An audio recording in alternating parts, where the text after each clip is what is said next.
cutting to the chase, the training is hard, is it? Yeah. I feel it is. Nityanandam, Sai Krishna Maharaj, Gangadhara Maharaj, how are you? Then we are fine. Okay, so where are you right now? Would you like to tell us something? So we are under the Kalpavriksha, the banyan tree in the Adi Kailasa Nityanda Sarvagya Peetham. Okay. This is the very space under which Paramashiva had revealed the Vedas and the Agamas. Really? Yes. He himself revealed? Yes. To who? To Saptarishis, to Devi. Okay. Even Sri Ramachandra Prabhu had received the science of Agamas in this very space. So he, for the first time on planet Earth, Vedas and Agamas were revealed here? Yes. Oh my God. It is in this space, but this space is connected to the multiple dimensions of the cosmos. Okay. Is there written in the first chapter of the Kamik Agama Alright. about where the location is of this banyan tree. But this is a portal that connects multiple dimensions, and you can experience it as a reality here. So many beings you can see. What do you mean, like multiple dimension? I don't understand anything. Many of us, we have seen deities or beings from different lokas actually walk around here. You mean aliens? Not exactly aliens. Then? They are not alien, they are very much here only. They are actually, yes, they are very much here. In Hinduism, we don't have concept of aliens. Oh, Everything's interesting. all inclusive.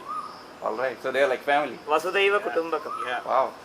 They are family and they protect this place, they heal us, they attend to everyone in their own way, in their special way. Being from all those different Yes, planes. yes, yes. Wow. Yes. So it's a very high energy place that you're currently living under, right? Yeah, it is Kalpavriksha. Wow. So how does this translate into your daily lifestyle? What do you guys do? Would you like to enlighten the viewers about it? Yes. So basically, what this banyan tree itself means for us, it is Paramashiva. Our whole life itself is centered on Paramashiva. Everything we do is just for him. Okay. May it be, say, learning mantras, or may it even be something that we might call outerworldly, like Eating things food. like Okay. Eating food also is for him. Annadanam is only done here. Okay. even things like making websites, posters, flyers, accounts. Everything we do is centric on Paramashiva. All right. And what is the work that you do on day-to-day basis, daily? What's your daily routine like? So we basically wake up like early morning, 4:30. Our day starts with the Palliachi, with the Suprabhata Seva, and throughout the day we are worshipping deities, connecting them. We do yoga. We that too also yoga, which is directly from the scriptures. Okay. Interesting. Like Sure. authentic, you mean? Yeah, Authentic it's yoga. authentic. It has Like for every asana we perform, we have a pramana. We have Pramana means? Shastra pramana is basically a verse that is directly in the. It's the word pramana itself is basically means something like a proof. Proof. Okay. That is directly from the Shastra. Shastra pramana is given the highest authority always. So whatever you guys do basically is directly taking from the reference of Vedas and Agamas. That's what Yes. you mean. Correct. So authentic. authentic. It is the best lifestyle. It is the best yoga which comes authentically from the scriptures and is performed and done with the mantras, with all the pranayama, bandha, all the 12 components are there. All The right. yogas are the best.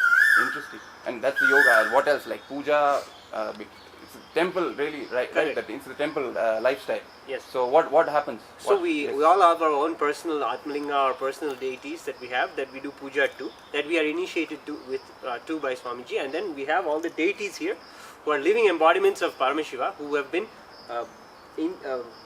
done prana pradishta here. And here we have Swayambhu Nityanandeshwara who is self-effulgent. He is himself manifested himself here. So all these deities are there, and we just celebrate the whole day with them. Our day is just Not only back the to day, back. we celebrate whole year with them. We Swamiji had said once that Hinduism is a kind of lifestyle where out of 365 days of the year, 300 days is for celebration and 65 years is for preparations for the celebration. Okay.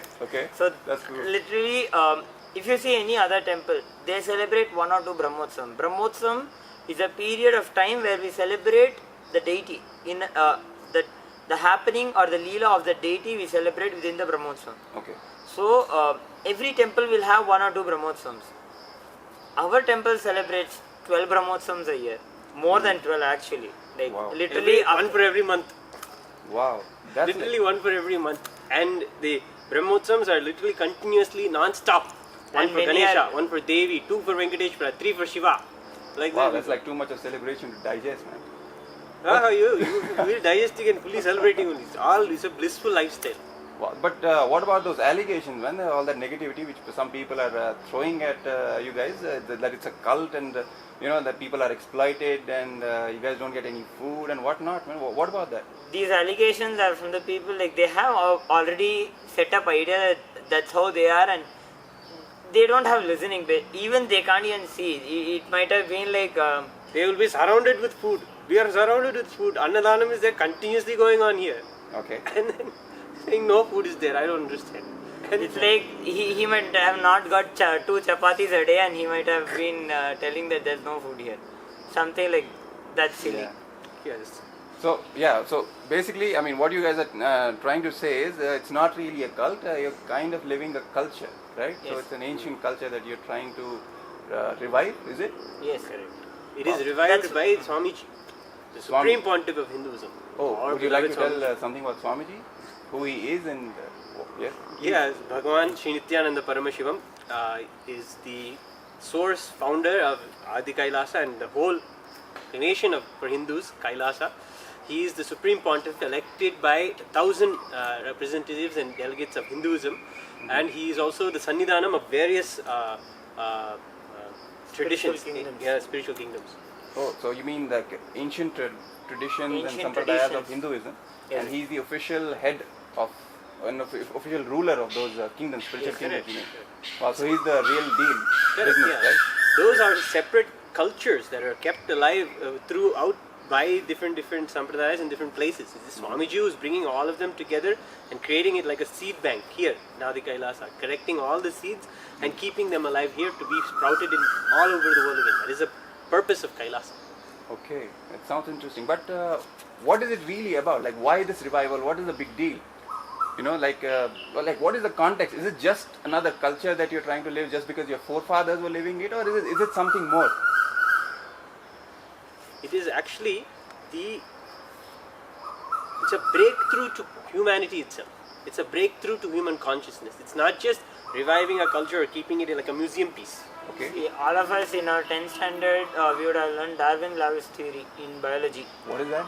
Like about how from an amoeba, the life evolved to a multicellular organism. Okay. From there to a fish to a turtle to a monkey. Like evolving All right. of life itself.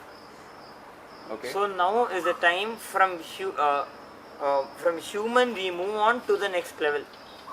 All right. That happens by a superconscious breakthrough. That is what Swamiji is giving. It is actually it comes down to the very DNA that Swamiji is doing so much of work on altering and actually going to the source code and changing that itself, and being able to activate the DNA and making us express powers. The powers that are there in Shastra itself. Paramashiva has given a description of so many hundreds and hundreds of powers. You mean like the psychic abilities and Like we might have seen in many movies, like we can see like people just move things just by moving hands and Wow. that kind of things. It's not just a fantasy. It is real. It is there in our you DNA. guys are actually doing all that stuff here? It's a matter of our oneness. It is all centered on one principle that Kailasa is actually first fundamental and amendment to the whole constitution of Kailasa is that you have a right to be Paramashiva, you have a right to treat yourself as Paramashiva, to be treated as Paramashiva, and to treat others as Paramashiva. This is a law. See, there's no other country that makes a law like this. You have a law just to make the fights not happen. Yes. But a law in Kailasa is to protect your fundamental right to be an enlightened person, to be Paramashiva.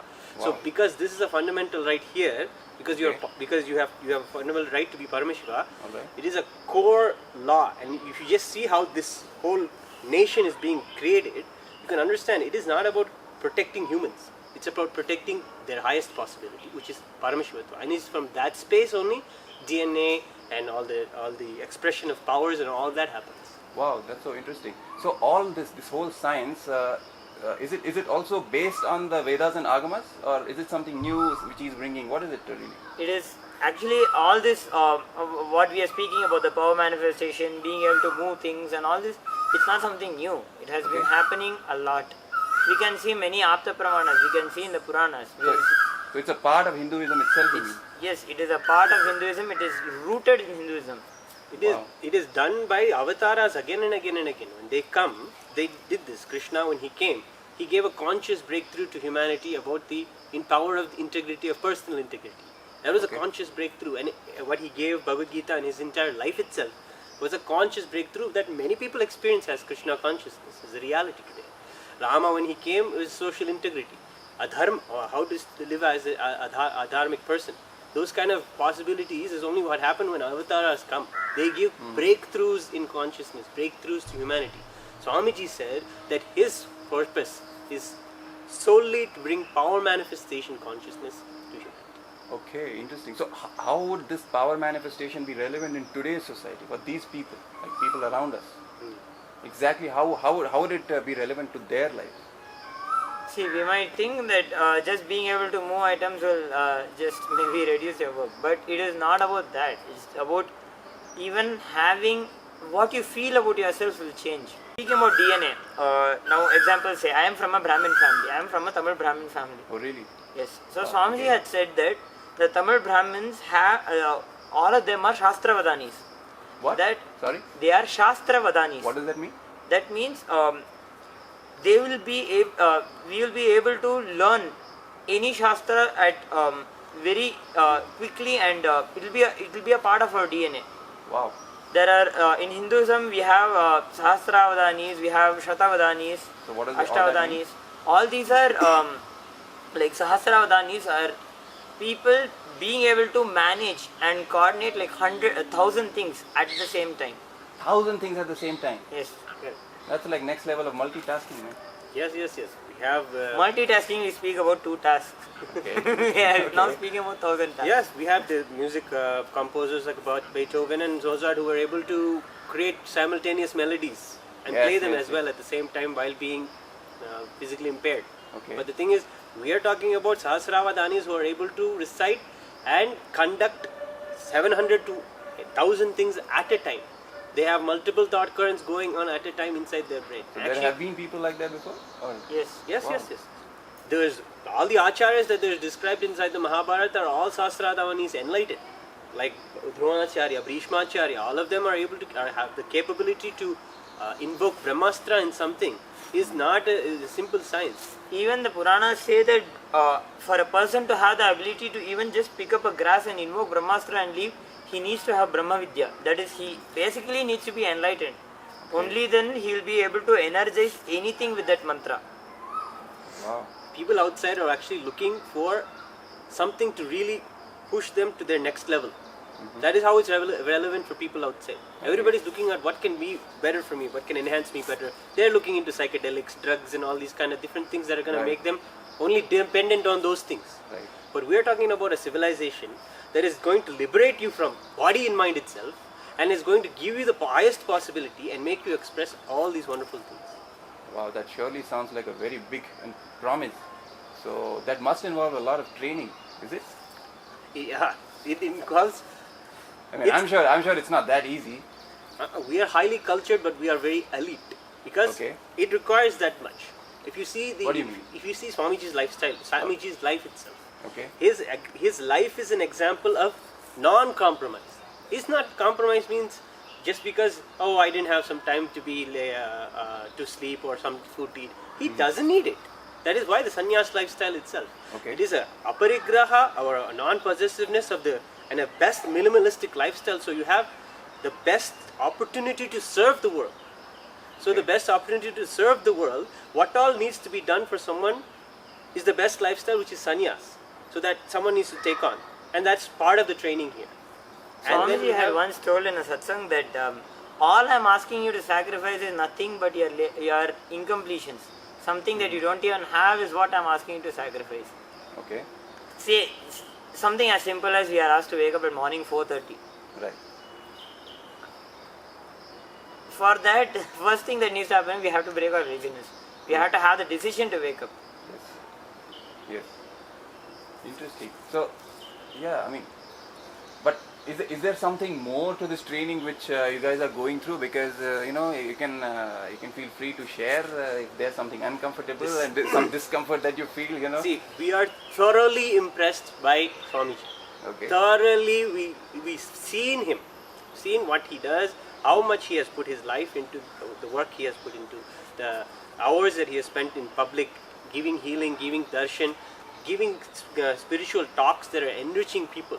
All right. Actually, in my life personally, I once went to a function where they were discussing Hinduism and Hindu rights and all these things. All right. At the end of the discussion, I went to the leader there and I said, it's very nice to see that you have dedicated your life to Hinduism. Like that, I wanted to start a conversation. But the first clear statement he told me was, I didn't dedicate my life, I dedicated my career. At that moment, the Gurukul kid in me came out and said, wait, I have a problem with that statement, because I am not about dedicating 10 hours a day. No. 10 hours a day is not what I want. I came from Swamiji. Swamiji says, dedicate life. Means that's 26 hours a day. That is more than what you can do in a day. And that's, for me, the most impressive thing. And for that, whatever I need to sacrifice, whether it is a little bit of sleep here and there, a little bit of food here and there, that's okay for me, because I want to know the best of me. I want to experience the highest possibility of me. For that, small sacrifices here and there, of not having 1-2 chapatis, or not having this conversation or that conversation with someone, all this can go away. I want to see him as an example, because he showed in his life how much it is possible for a human being to be able to live and give. And that's what I saw in him, and that's what I want to be. He is the center of it. So cutting to the chase, the training is hard, is it? Yeah. I feel it is, but it's worth it. That's all. Like, Do you feel people outside would even want that kind of a training? Yes. You can be frank with me, and you can share whatever you feel. I feel not everyone will actually, because Okay. Swamiji had once said that someone asked Swamiji, what will happen to the world if everyone takes sannyas? Swamiji said, not everyone is that intelligent. Alright, I'm getting what you mean. So everyone you mean everyone is not even capable of going through such a training? See, that it's about how mature a being is. It's like if they somehow just land up here, it actually means they are a seeker. It is a past so many lives they have been doing tapas and waiting for Swamiji in their lives. Okay. It is only that seeking that will even pull them. If that seeking is not there, if that desire itself is not there, then Actually, everybody who comes here has seeking, and they keep the seeking. It's just they forget the seeking. Here every day, the lifestyle, routine, and the whole tight-packed celebrative component of it is always reminding me, I am supposed to remember I am Paramashiva and conduct my life. It is always reminding me of the central principle of Kailasa, the central principle that Swamiji said. And that is what's keeping this seeking alive. It is only if you hold on to that seeking, you will be able to feel this place and see its culture. Okay, I get it. So anything you want to say to the viewers in the end to summarize all whatever you've been sharing your thoughts?